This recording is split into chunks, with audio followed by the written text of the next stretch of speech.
High! আজকে আমার বান্ধবী আমাকে ড্রাগন গাছের কাটিং দিয়ে গেল। কারণ আমি হতে পারি একজন ফুল টাইম ওটি টেকনোলজিস্ট, কিন্তু আমি একজন গাছপ্রেমীও বটে। বাগান করার শখ ছোট থেকেই, কিন্তু ঠিকমতো পরিচর্যা করা হয় না। তাও যেগুলো গাছ কাটিং থেকে হয় সেগুলো সংগ্রহ করার চেষ্টা করি। ওটির কাজ গুছিয়ে চলে গেলাম ওয়ার্ড সিস্টারদের সাথে একটু গল্প করতে। দেখি ওদেরও কাজ শেষ, তাই বোর হচ্ছে। আজমিরার কাছ থেকে স্যানিটাইজার নিয়ে একটু জীবাণু ধ্বংস করলাম। সেই স্যানিটাইজার দিয়ে আজমিরা আমার নাম লিখে বলল, দিদি, তোমায় আমি চোখের জলে ভাসিয়ে দিলাম। আমিও নিজেকে ভেসে যেতে দেখলাম, আবার তার ফটোশ্যুটও হলো। ডিউটি শেষ করে টোটোতে চেপে চললাম বাড়ির উদ্দেশ্যে। যেতে যেতে ভাবলাম অনেক দিন হলো আমার প্রিয় জায়গায় ফুচকা খাওয়া হয়নি।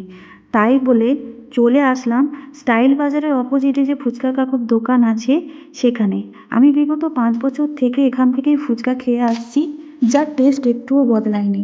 কাকুকে দই ফুচকা বানাতে বললাম আর বাড়ির জন্য জল ফুচকা প্যাক করে নিলাম। দই ফুচকা খেতে খেতে আর কাকুর সাথে গল্প করতে করতে দেখি 8:30 বেজে গেল।